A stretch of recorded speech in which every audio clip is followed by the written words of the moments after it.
Hey, podcast listeners. This episode of the Andres Segovia Show is an edited version of what was live streamed on Instagram last week.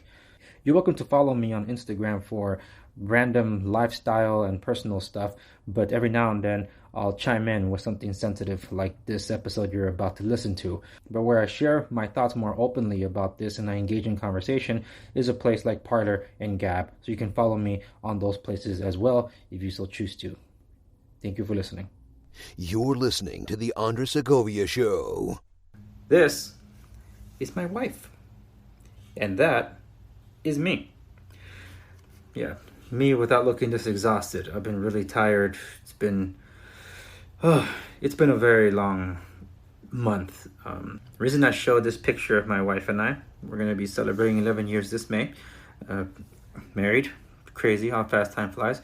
We have 3 beautiful children, 2 of which take more from their mom than they do from me, but lucky number 3, the genetics won out. Woohoo! So yeah, that's a win for me. So when the news cycle of the past 36 hours is talking about hate crimes and just these despicable attacks against the Asian community, I could tell you that it hits close to home. Because I'm married into it. They are my family. But the narrative that the media is pushing forward is not what it is. It's almost like the media waited until an event like this occurred so they can then cover it and say that it's something that it's not. Because this is not anything new. And if you speak to the Asian community, you'll know that they've been trying to bring attention to this for quite a while. And me being from Southern California, this has been going on quite often. So let me list for you the cases that you probably never heard about. And this was a very big concern for my family and I, because you'll find out the context of this. There were several high-profile murders that happened in USC. The grounds in USC and the area around it from 2012 to about 2016 or 2018. Because some of these cases kept going. What happened in those situations where Chinese students were turning up dead.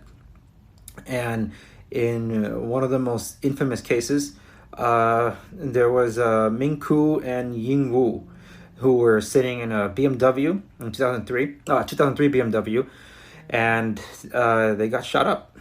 A couple of years after that, or about 3 years after that, there was, let me pull up this other one, Xinrang Ji. He was beaten to death with a bat. 4 people were involved in that. The other suspects were tried and convicted. Same thing with the other case where 2 suspects were arrested and convicted for the murder of the other 2 Chinese students that were killed. The reason I'm bringing this up is because this Asian hate that's being brought up into attention as of yesterday, in the social media and all that, is being brought up because of the skin color of the perpetrator in Atlanta, Georgia. Notice that I didn't mention the skin color of these other crimes, because that's the very reason you didn't hear about it.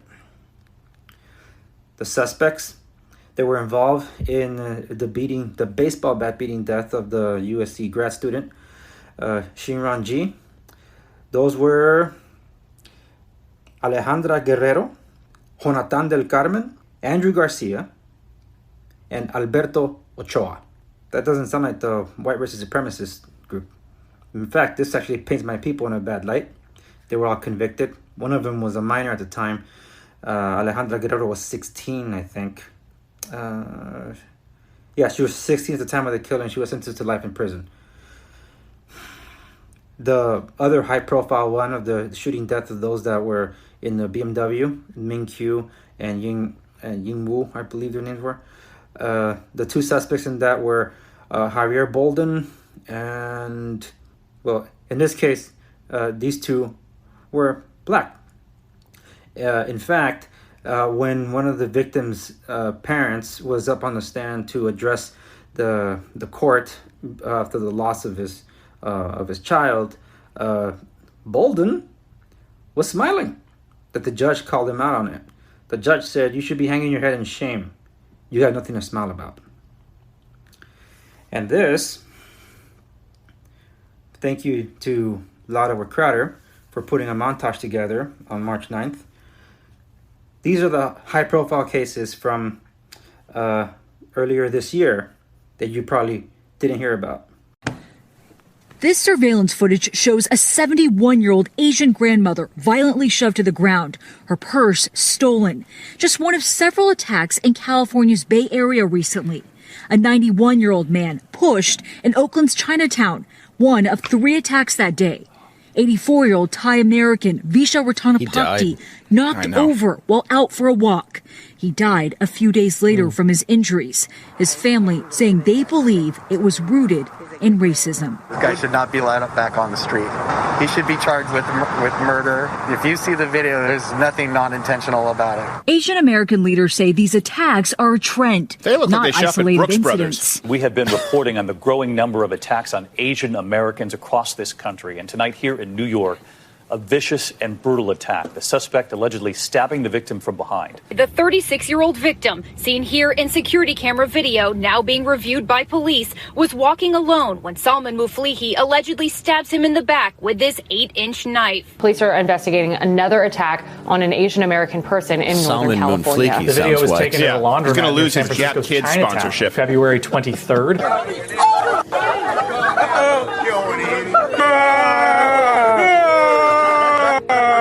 I hate Asians. So, why didn't you hear about those cases? Why were they not nationwide headline news? The Asian community has been trying to bring attention to this. There are volunteers that were helping members of the elderly Asian community get home, like bodyguards, volunteering their time, just take them and walk them home. And the cases of USC that I told you that were of concern to us was because my wife's cousin was studying at USC when those murders happened. And she's Taiwanese, so she was there.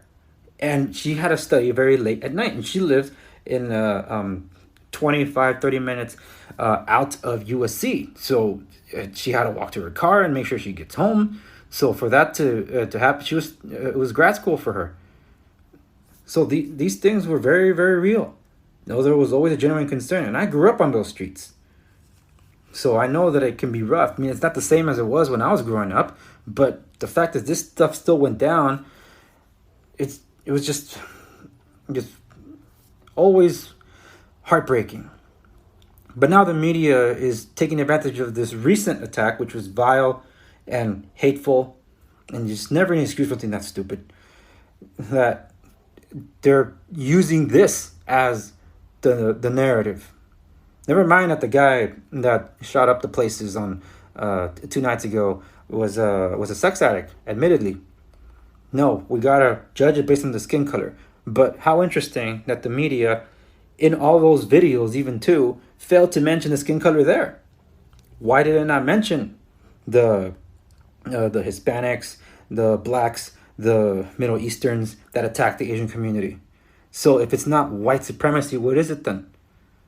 What is the prejudice? What is the hate that the Asian community is receiving for these attacks? There's no reason for it. Look, it's a human condition, an evil human condition. It's in nature. There's no excuse for something like that.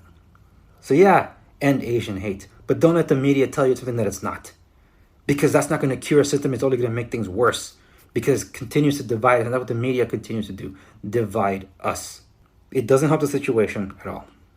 If the news did their job and were just objective about everything, imagine the kind of world we'd be in. A more informed society. But no, they don't want that. They just want you to hate each other. In the name of stopping the hate.